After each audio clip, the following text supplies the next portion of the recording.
Greetings from the Dark Continent, Conscious Caracal here, or Aurons van Sail. And tonight, instead of shining a light on the goings-on down south, we are going to cast our eyes over the big salty pond to our American brothers on the other side of the ocean to see what's going on there, seeing as they've been making a lot of news and a lot of noise. I think I've seen from a lot of my South African audience that some people are a bit confused in regards to what's going on. There's a lot of speculation going around. A lot of people don't really know how to make heads or tails from the matter. So tonight I'm going to be talking to someone whose channel I've already been on as a guest, and also someone whose videos I enjoy, and that's Mr. Auron MacIntyre. And we're going to be talking about the post-Trump world, but also something that he covers a lot on his channel is the idea of post-liberalism. So we're going to be getting into that and giving you some food for thought when it comes to these new topics and this new world that's on the horizon. So welcome to the show, Auron.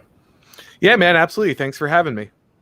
Awesome. All right. So before we continue, maybe just give a little bit of an elevator pitch in regards to what your YouTube channel is about, what type of topics you cover. Sure. So I'm somebody who comes from a very traditional, mainstream, conservative background in the United States. It's exactly what you think about the GOP, the Republican Party. I worked in Republican politics. I was a political reporter for a number of years.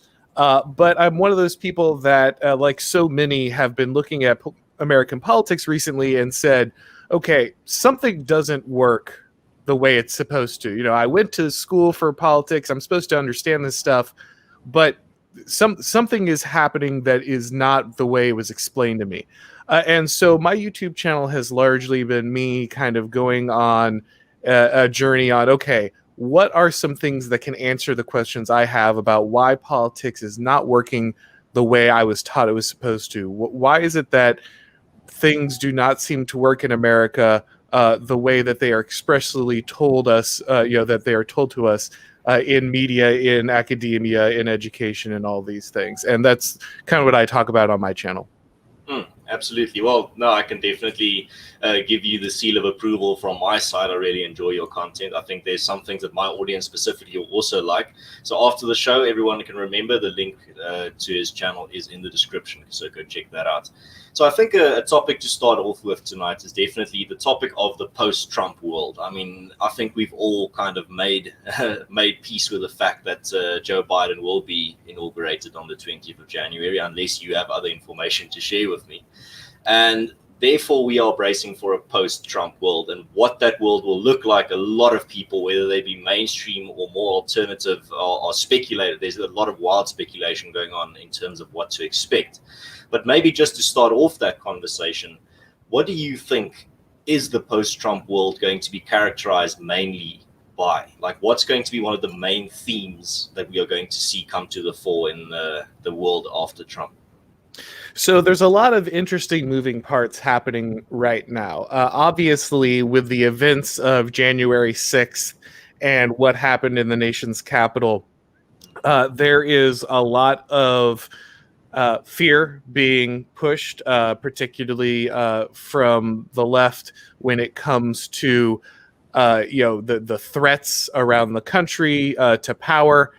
You can definitely see a lot of people having very severe reactions. If you look at the CNN homepage right now, it basically looks like a cross between the Brown Scare and a witch hunt and some kind of conspiracy theory. They think everybody in the world is now working together to destroy democracy.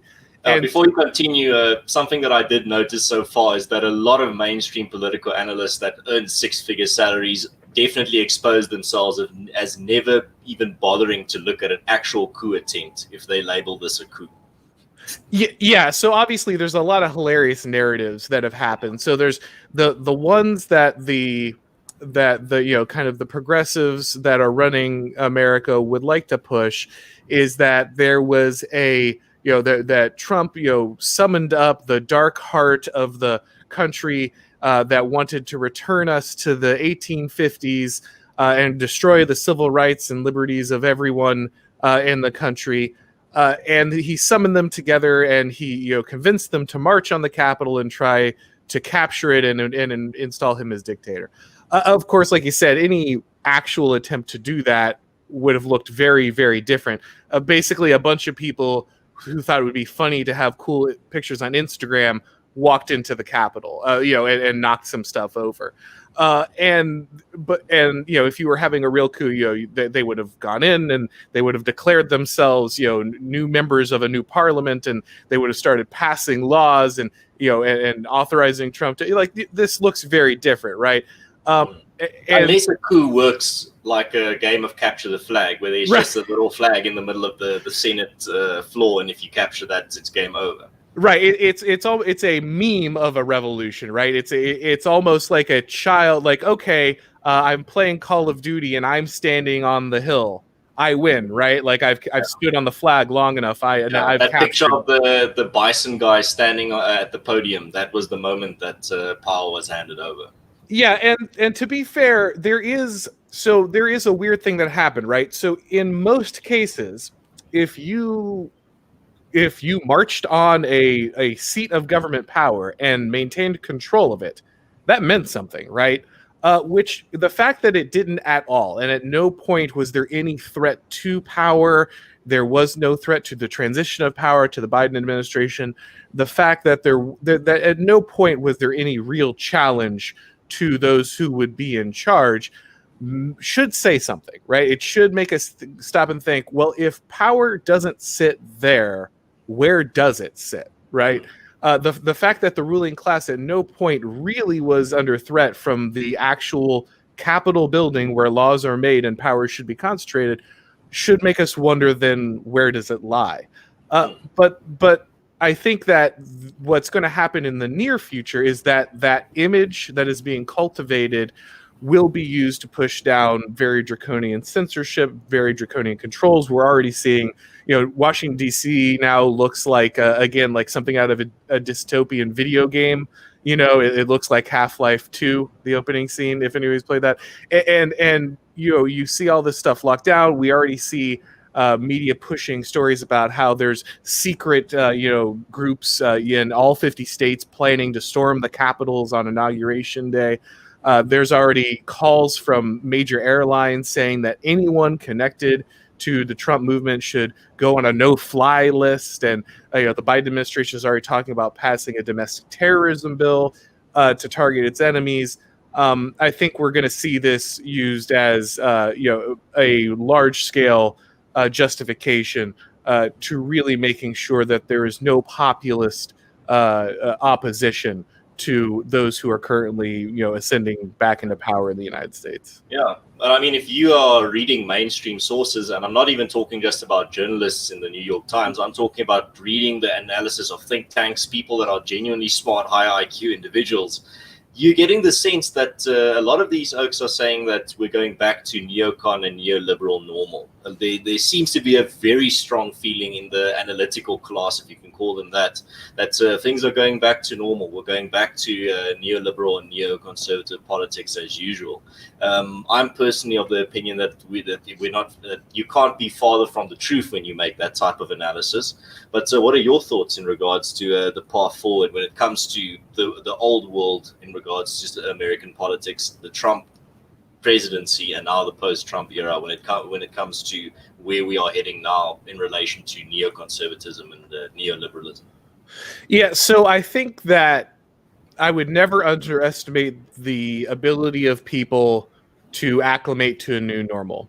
And so there is a scenario in which it becomes very clear that continuing to attempt to push for real change in the governance of the United States is off the table, and people fall back into the dynamic of tax cuts versus socialized medicine in the United States, and pretending the one side is going to raise your taxes by 1% and the other side is going to decrease it by 1%.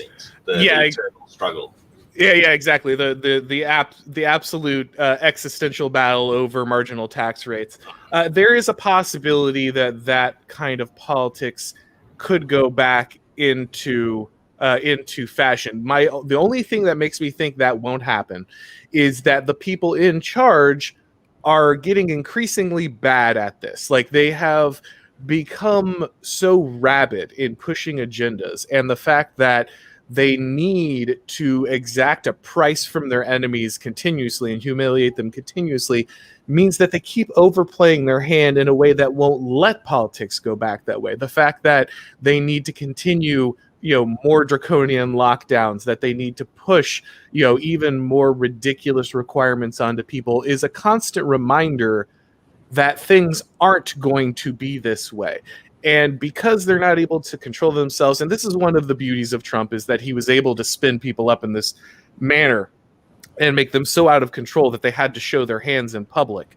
The fact that they keep feeling the need to do that does always push on the edge and make it feel like that populism won't die, because it's harder and harder for people to pretend like they can just go along to get along, and as long as they play the game correctly, they'll be left alone. It's become very clear that that's not an option.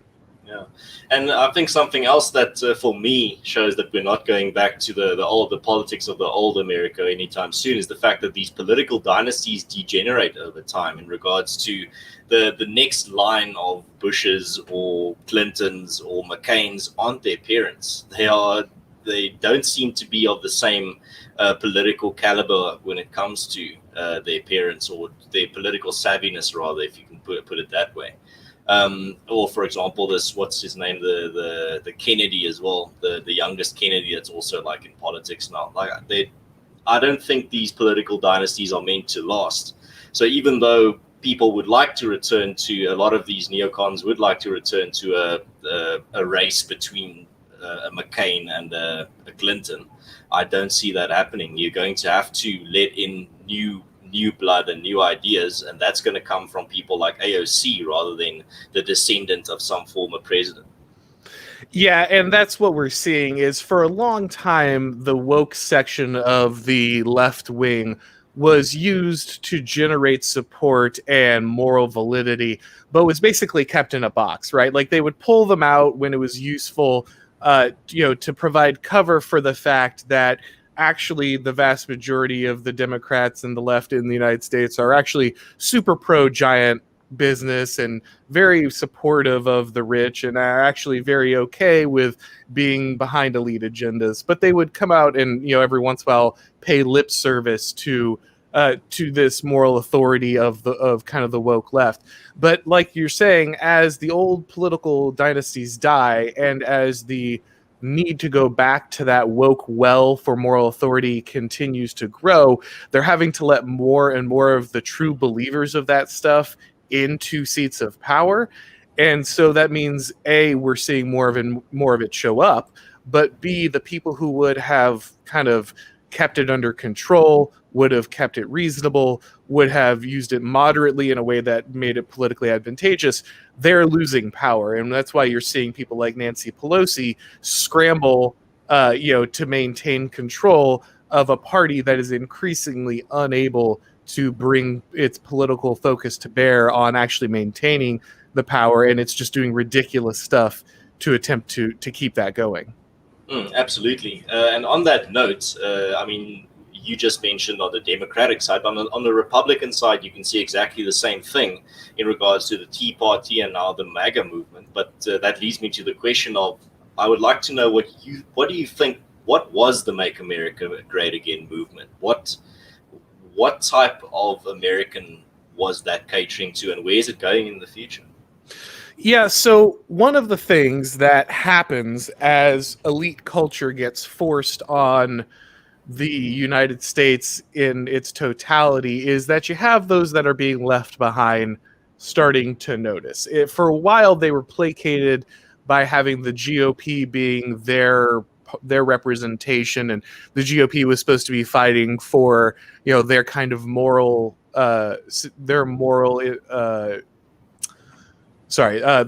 priorities, and allowing them to have lower taxes, like we said, and build their own businesses. And basically, the GOP was the party of leave us alone to do our stuff and don't force this on us. But as that party continued to be complicit in the hollowing out economically and culturally of the United States, the MAGA movement were the people who were starting to notice that neither party was really looking to defend anybody in the working class. It wasn't looking to defend any families. It wasn't looking to defend any jobs. It was just two sides of the same coin, which were more than happy to ship all the work overseas and break up families as much as possible, which is why you saw a lot of blue dog Democrats, union workers, people who had voted Democrat their whole life, shift to supporting Trump, because there really was no one else pushing this message. You had the attempt to, have Bernie Sanders, do that on the Democrat side, but Bernie Sanders is no threat to the establishment. He's more than happy to bend the knee when necessary to get, what he wants. He's betrayed his. He did it twice. Yeah, multiple times, even in the face of direct corruption. Bernie Sanders literally had provable, corruption in his election in the attempt to elect him president, or presidential nomination on the Democratic side. And he still goes out and questions that there could ever be any kind of voter corruption. Like, it literally happened to him. Like, his election was literally stolen, but he goes out and says, oh no, any idea that this could happen would be ridiculous. So we just see that he was never in any way an actual threat, that his movement's astroturf. And so Trump became really the only point of resistance for either side against kind of the establishment. And so I think that's why you saw the movement grow. Where does it go from here? Like I said, it's hard to guess. I would say that with the kind of defeat that happened, a lot of Trump's support is going to be, disaffected. But at the same time, if those in power would simply let things return to somewhat normalcy, I think they'd have a chance at kind of returning to those politics you were talking about of neocons versus neoliberals. But they just can't do it. They can't stop themselves. That the feeding frenzy on the left has become so extreme that even as the GOP attempts to purge its populist wing, it's where all their voters are. And without that masquerade of them pretending to stand for those voters, then there's just no reason to pretend that we're not living in a one-party state here in America. Yeah, absolutely. And I mean, this is not arguing that all 70 million voters of Trump in the previous election could be classified as MAGA. But at the same time, a very large portion of that voter base can be classified within that group. And as you explained just now, it is almost like something unique on its own. It's not really your typical GOP. It is actually, from what I can see, something that reminds me of the old Tea Party. So I think a lot of those people actually maybe transitioned into the MAGA crowd. But then at the same time, as Marubani has said in the chat at Cheney 2024, you have to ask the question, do you really think that these millions of Donald Trump supporters are going to go back to the politics of voting for a Jeb Bush or a Liz Cheney? Or Mike Pence, even, for that matter? Well, I mean, the problem is that we are so addicted to this idea that we have real influence and real political agency that it's hard for people to not fall into that trap, right? Because a lot of Republican voters are just going to say to themselves, well, at least it's not the worst guy, right? Like, at least it's not the person who's pushing the worst possible policy, and they'll find ways to justify them to themselves that this is worth their time. I do think there's an increasingly large number of people realizing it's not, but it's very hard to break our addiction to pretending like we can influence at the highest levels of politics what goes on in our country. It really is, especially in America, many, many different places, but especially America, it really is the core of our civic religion, is the idea that, that people have the power, we have popular sovereignty, we grant the John Locke, we grant the government these powers through our votes, and that's what gives them legitimacy. It's very hard for people to break out of that and understand that that is not what is happening in the United States, and anyone really looking at it should be able to see that. But it is a myth that is very popular here, and it's very difficult for people to break out of that paradigm. Absolutely. I see Sergeant Ferrito says normies are a big problem. Well, you're going to have to make peace with the fact that normies were here 2,000 years ago, and they're going to be 2,000 years from now, and they're going to be a majority. There's nothing you can do about it. Yeah, you have to understand when you're talking to people that there's nothing wrong with normies. You should be normal. That you should be normal. You should have things in your life that are more important than politics. That is a healthy way to live. That is the way a healthy country and a healthy society operates. We don't need to denigrate people who don't spend the vast majority of their time, glued to Twitter staring at the news. Those are healthy people. They're actually the ones that are going to save us at the end, right? Because they don't live by this stuff. Yeah, that's what I'm saying. 2,000 years ago, empires were built by people that were normies as well. They are basically the engine of a civilization. So it's not like they're going anywhere. You don't want a society of just neurotic people that are obsessed with politics. Like, for example, a lot of the more political analyst types that you get. You need those people, but you need them as a minority. You don't need everyone in society being hyper politicized. That's not healthy. Yeah, to paraphrase C.S. Lewis badly, he said something to the effect of, politics is like a society talking about politics is like a sick man talking about his health. Like, you need to talk about it to some extent if you're unhealthy, but if it's the only thing you're fixated on, that's how you know things are dire, right? Like, and so the only reason that everything has to be politicized now is that we know things are not good, right? Like, that's the mark. And the fact that most people don't want to understand or deal with that directly is entirely understandable, because you should be working at a job and making money and raising your children and building a better community. Those should be the things that should be important and dominate your life. What we need is not every normal person to suddenly become hyper political. What we need is our political class to care about the people they rule over, the people they lead. That is what needs to change. Yeah, and that allows the normal person to not worry about politics when he can know that there are people smarter than him, people much more focused and well-read than him that are pretty much looking after his best interests. People that genuinely care about their community. People that aren't just self-interested in regards to building a political dynasty or accumulating power. People that really want to help their community and pretty much improve the lives of the people around them, because they are their community. Yeah, there's a famous phrase that a lot of conservatives like to, they like to talk about. Andrew Breitbart famously said, "Politics is downstream from culture," and a lot of conservatives glommed onto that because it was the first time they realized that their culture was being impacted by their politics. But he actually has it inverted, right? Politics is actually, or culture is actually downstream from politics. If politics are ruining everyone's lives, you will build a horrible culture. If politics is not aligned with the well-being of the people it rules over, it will ruin the culture of the people below it, and they will have to spend way too much of their time focused on politics. But if it's in line with the interests and the security and the best wishes of the people it rules over, then culture can learn to flourish on its own and become more organic. People are always going to be influenced by elite culture. It's always going to be what drives our educational institutions and our media institutions and our government institutions. That's always going to be true. It always has been and always will be. The trick is to make sure that it is doing what it should be to be helping the people it's in charge of. Yeah, but our aristocracy has just become so rotten, so narcissistic.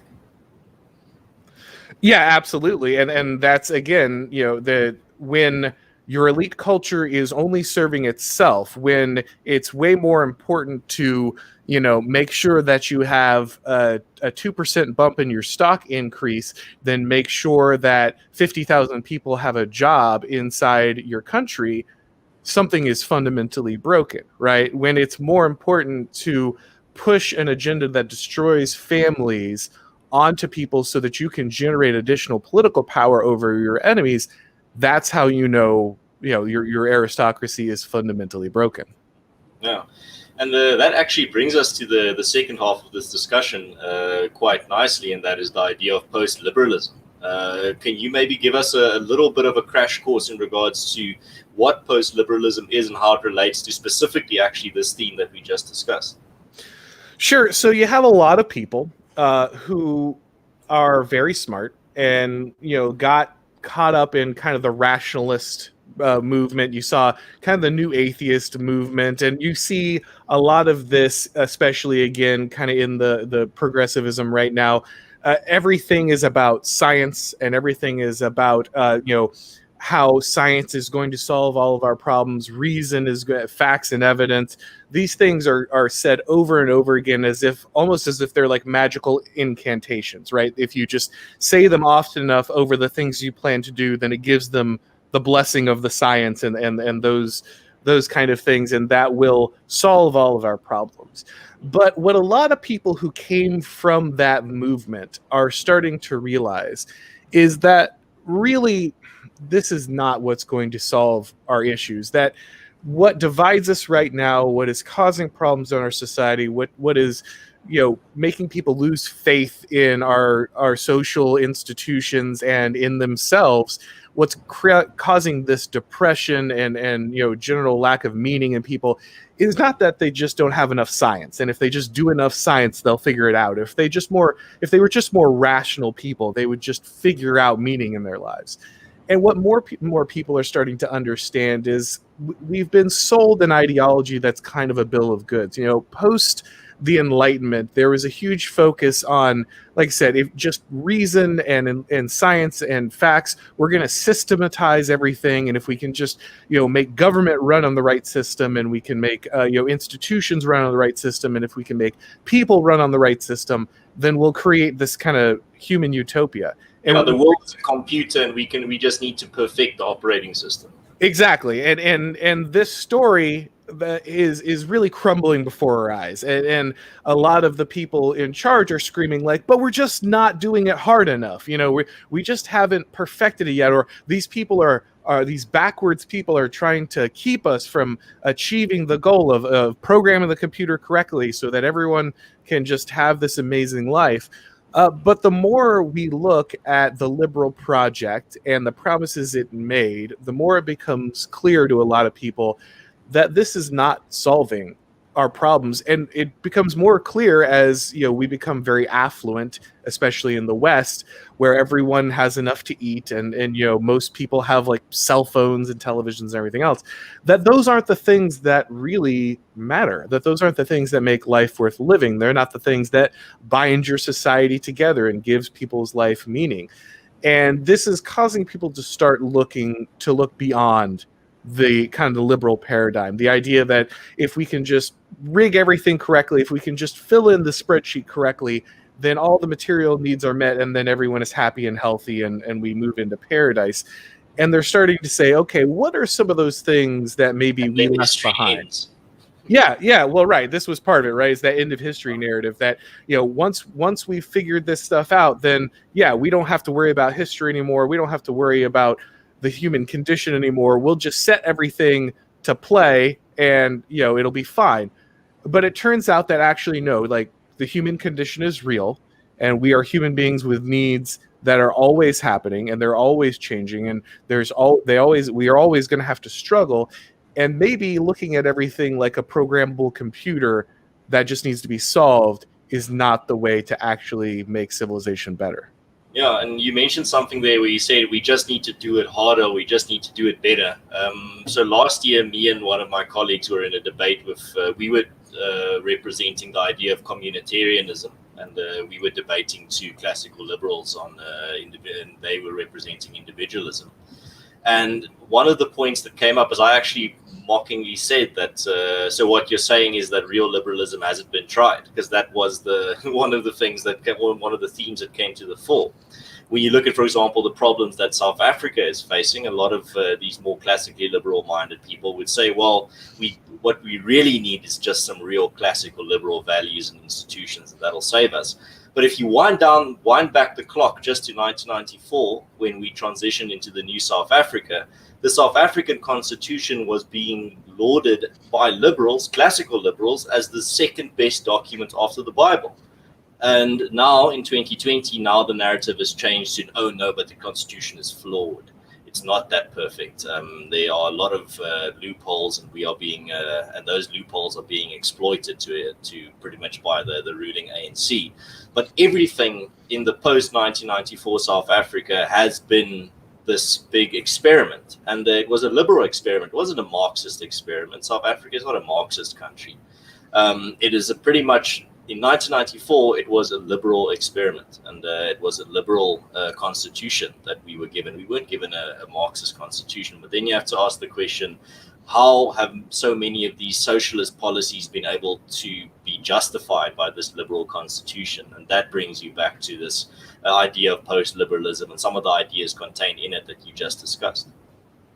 Yeah, so one of the things that happened in the last 100 years is democracy conquered the world, right? Like you have this idea, and the, American neocons are particularly famous for this, that if you could just get people to vote, then things work themselves out. And so, sometimes they delivered, the right to vote at the barrel of a gun or under a cloud of bombs. But what was most important is people would vote, and that was what would make humanity better and people happy.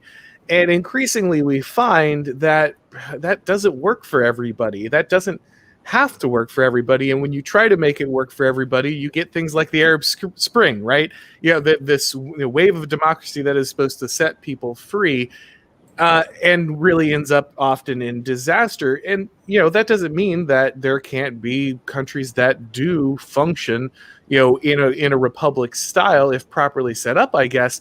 But the point is that we treat it as a magical panacea. And the problem is that post-Enlightenment especially, one of the goals was really to get rid of authority, right? Like, we really did not no one wants to be ruled, right? Like, inherently, we do not like to be ruled. And so what the idea that everybody was really fond of was saying, basically, we set up the system, and then the system rules, right? Rule of law, rule of, of the people. And so we don't have to put our trust in any one person or one class of people. We're putting our rule in this disembodied system.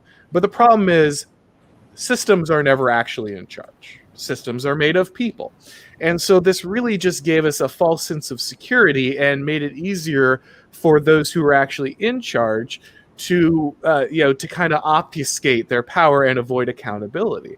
And so we continued to be ruled by people, not systems, but that meant that it was harder for us to locate power and blame it when things were going wrong. That's the great thing about democracy, right? It's not the fault of the people in Washington, D.C. who are destroying your country and have tons of power. It's the fault of my neighbor who, runs a plumbing business. He voted the wrong way. It's all his fault. He's the reason the country's falling apart. It's an amazing mechanism for making sure that you never hold people who are actually doing bad things accountable. And that has been something, like you said, we see all over the world. We keep being told that if we just have this amazing system, things will go right.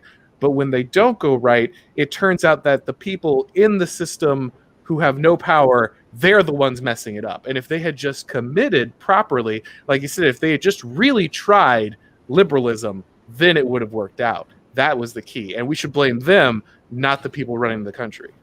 Yeah, well, what you're describing there is you're trying to build a perfect car with imperfect parts. That's impossible. So for me, the thing that stood out there from what you said is that it seems like we're still in this loop. We're still making the same type of flawed thinking. It doesn't seem like Trump was a vaccine for this type of thinking. And from what the mainstream analysis is saying is that we're going full steam ahead with this type of thinking. Things are back on track. The old America is back, baby. And that seems to be really the idea that's coming to the fore, is that the next 4 years at least are going to be 4 years of the old normal, the old America, where this idea that you just described is the religion, or this is the reigning idea and the reigning philosophy that guides everyone and pretty much dictates everyone's thinking, and also their blame making in regards to where the problems in their society lie. Yeah, and it's weird because most people expect things to change under the party that is ostensibly in charge, who wants those things, right? So when the progressives are in charge, that's when things should become wildly progressive, right? And then when the conservatives are in charge, that's when we should see things slow down or stop, or maybe, God forbid, move in the other direction. But that's never what happens. In fact, if we look under Trump, things escalated far more under what is in theory a conservative Republican government than they did under Barack Obama. Not to say that massive changes didn't happen under Barack Obama, but things really escalated far more quickly under Trump. And so what we see is, like, no matter who's in charge, the ratchet only seems to go one direction. Sometimes it goes faster when they have a better reason for it to. Sometimes it goes slower, but it always moves in one direction. The arc of history, right, is always supposed to be moving towards this kind of progressive narrative. Yeah, you're walking through a hallway of one-way revolving doors, basically. Yeah, and so while that happens, can we go back to America? Well, what does that mean, right? Do we mean George Bush America? Do we mean Bill Clinton America? Do we mean Ronald Reagan America? As everything always marches this one progressive direction, what does going back to normal America even mean?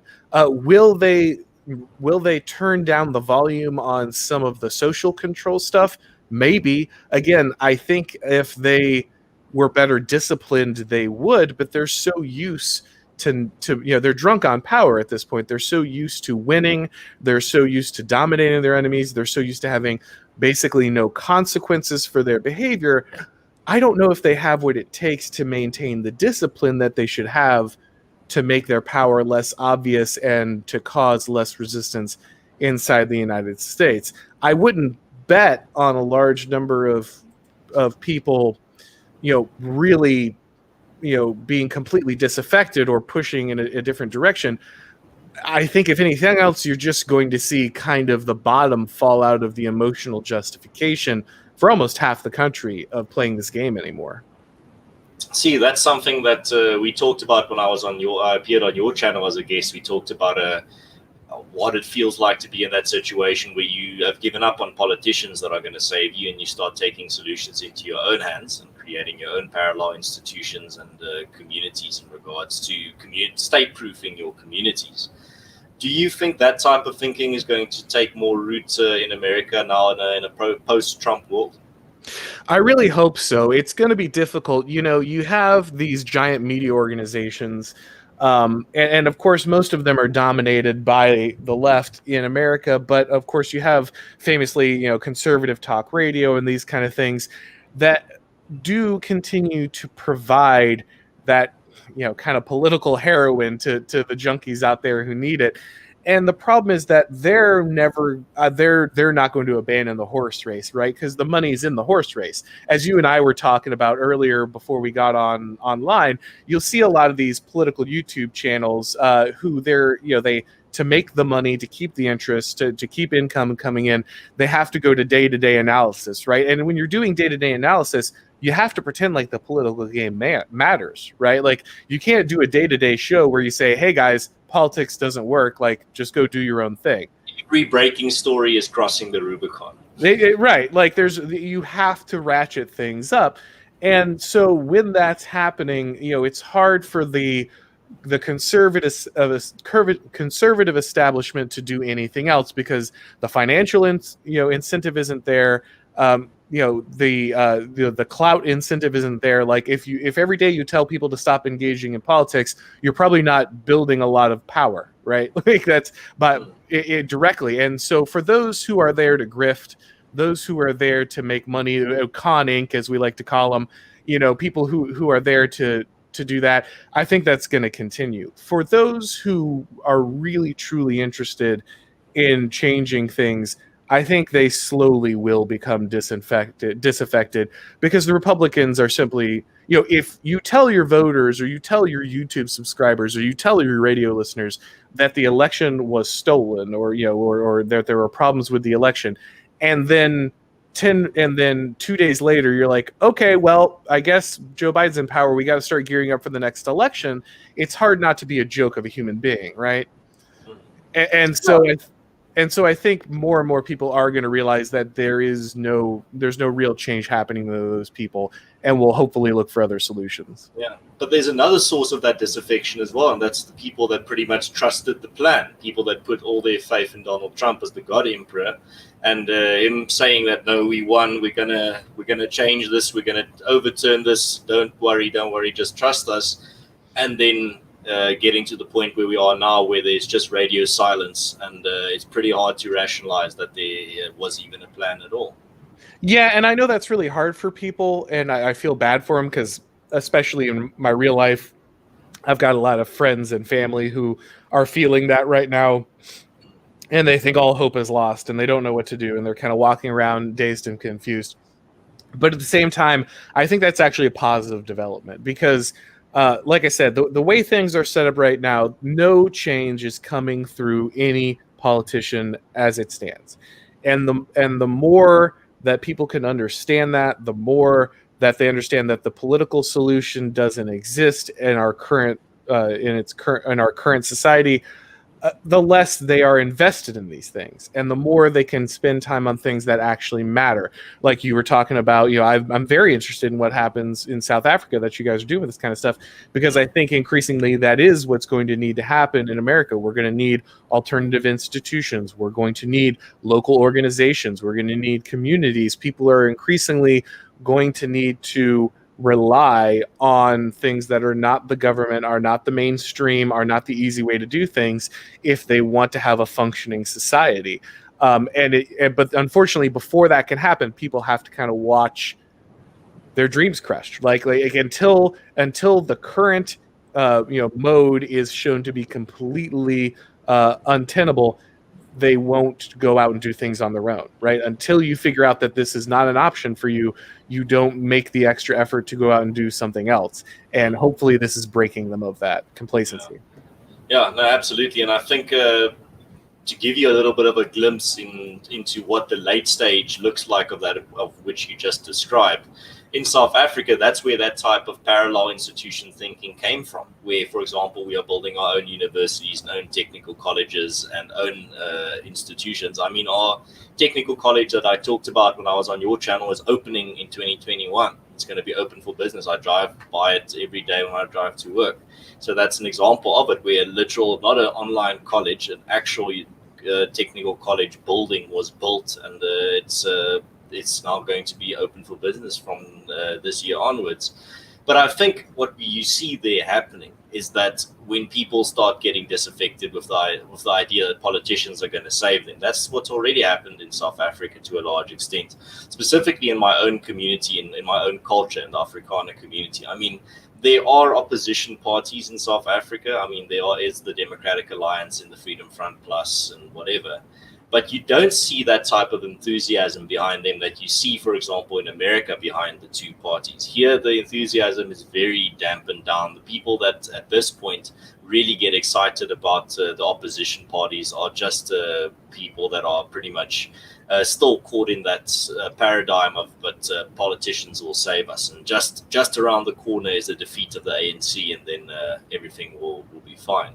The vast majority of South Africans in my culture, in the Afrikaner culture, have given up on politicians and are increasingly giving up on politicians, and are now rather putting their time and effort and resources and their money towards supporting organizations like the one I work for, AfriForum or Solidarity, or any type of organization that are pretty much filling the void left by government. So, for example, they are no longer waiting for the government to fill in potholes. They are fixing those potholes themselves. They are no longer lobbying that the government should protect their language or help their language develop. They are doing it themselves. And I think what you just described there, what you were seeing in South Africa, is just the late stage of that, if things continue as you predicted. Yeah, and I think that really is the way forward, because you can, the problem with the current ruling class and the ideology they're pushing is it just doesn't reflect reality. It simply does not function. And if you're fighting against reality, eventually you lose, right? And at some point, as much as they want to push their ideology into everything, like you're talking about with like universities, at some point it doesn't matter if your engineer, what their racial makeup and what their sexual makeup is and how much they know about critical race theory. If they know more about that than building bridges collapse, right? And at some point, the ability to just actually have a functioning society is more valuable than whatever the ideology is they're pushing. And so if the people who are generating functional societies have a different ideology, have a different belief system, then eventually people will look to them for answers and truth and being capable leaders. And so by building those institutions, by having functioning communities, by having functional families, I think is so important right now. I mean, I don't know that much about South Africa, but in America, the functional family is almost a myth for so many people at this point. Having those if you compare that to South Africa, I think it will make America look like pretty much the ideal nuclear family state. Fair enough. Business is an absolute epidemic. But this is the problem: is as those things are just entirely collapsing, and none of this stuff is functioning, and the state, it continues to attempt to grow in order to address those problems in a ridiculous way, which just causes more of them. It's going to be the people who are building those families, building those communities, building those institutions that function, that are going to survive into the future and are going to be the things that people are going to want to turn to. And it can take a long time. Like, how long did it take the Roman Empire to collapse? Hundreds of years, right? Like, when you have something that monolithic, that hegemonic, like, it can take a very long time for liberalism to really completely have the wheels come off. But in the meantime, nobody wants to live through that. But the best thing you can do is do what you guys are talking about, building those alternatives so that when the time comes, you guys will be in a position to take care of yourselves. And that's what has to happen. You're pretty much building life rafts. So if you use the example of the Titanic, one of the big issues why so many people died with the Titanic is that for too long, the authorities on the Titanic were functioning on the premise, or believed in the premise, that the ship was not going to sink.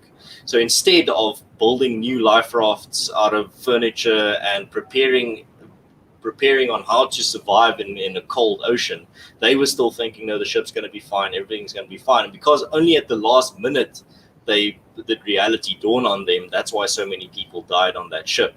So when it comes to the society that you just described, what I'm advocating is building the life rafts. You're not going to be building an empire. At this moment, you just need to make sure your community can survive. And I think exactly also to add on to something you described there is that it seems that people's worlds are becoming smaller again. Now, that sounds very ironic in a globalizing world, but I remember when I was young, when I was in school, we were taught that you need to strive to become president. You need to save the world, not save your house, not save your street or your community. You need to save the world. You need to save the planet. And a lot of us believe that. And I think that's a very dangerous thing to tell children, is to create such a large horizon that their responsibility is to save the world, rather than just making sure their household is functional, their street is clean, and their community is happy. And a lot of people's worlds are becoming smaller again in South Africa, from what I can see. People are no longer trying to save the world. They're just trying to save their households and their family and their community. And I think that's the right way to go about it in regards to the Titanic metaphor. Accept oblivion, accept the fact that the ship is sinking, and start planning accordingly, rather than how are we going to signal the ships that are going to come to our assistance. Rather start thinking, how am I going to survive that cold ocean? Yeah, I think that's exactly right. And if people want to read a book that is very good on this, in 1995, so it's old, but it really predicted everything that's happening, Christopher Lasch wrote The Revolt of the Elites.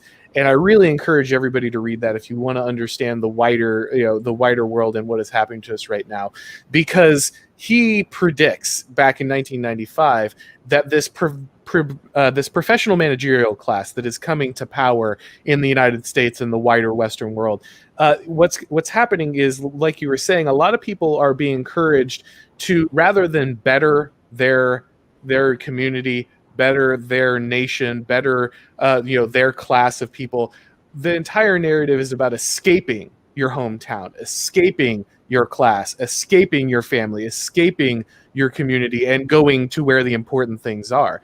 And what that does is it hollows out those communities, and it takes all the best and the brightest, the people who really could have made a change, really could have bettered the people around them, really could have helped the community. It pulls them away, and then it concentrates them in one place. It just takes all the human capital out of the communities where it would make a difference, and it concentrates them to only serve the elite class.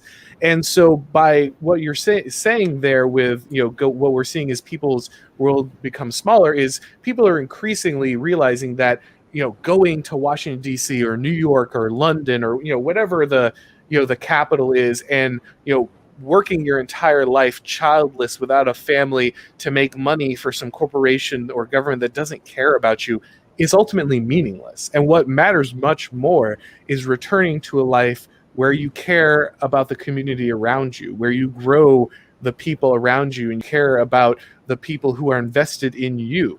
And that is far more of a productive life. And not only because it makes your life better and the community better, but also because the larger society is going to break down, and going to these cities and wasting your life and serving these masters is a waste of time. Going back home and taking care of those around you is a much better way moving forward to build those life rafts you were talking about. Absolutely. But yeah, Auron, like I said, I was informed earlier today that we're going to have rolling blackouts this evening, and that's going to start in 8 minutes.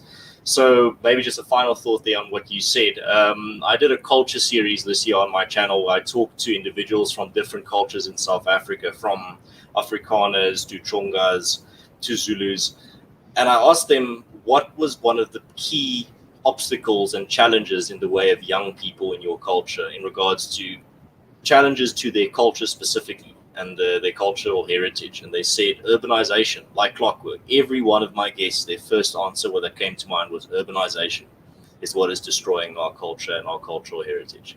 And I think that that links up to what you just said there. But I'm definitely going to have you on in the future again so we can continue this conversation. I'm going to end it here in regards to just making sure I get everything done on the conversational side before the power goes off. But thank you very much for sharing your thoughts with me tonight and with the audience as well. I found it very interesting, got very good feedback in the chat as well. And I'm definitely going to have you on in the future again, especially now in the post-Trump era. I think there's going to be so much to discuss. That's one of the silver linings. It's just the absolute bounty of new themes and ideas coming to the fore to be able to unpick and to pick and unravel. I think that's something that's going to really reinvigorate the political commentator scene on YouTube. So, but Auron, thank you very much for your time, and thank you for all your interesting points tonight. Yeah, man, absolutely. It's always great talking to you. Absolutely great. So everyone, if you liked the points that were made here tonight, you can go subscribe to Auron's channel. There's a link in the description. Go check out some of his content. I think it's really good. And also, if you want to help out this channel, if you are new here, you can subscribe if you like this type of content, and also leave a like. That helps out the video and also helps out the channel. Thank you very much for tuning in. Thank you again for everyone in the chat for being a really good audience in regards to your feedback, your questions, your points that you raised. I also find it very interesting to see what you guys have to say. If you're listening, not listening live and you're listening afterwards, leave a comment with your thoughts as well. I'd really like to read those, become part of the conversation. So cheers, guys. Have a good one. Enjoy the rest of the week.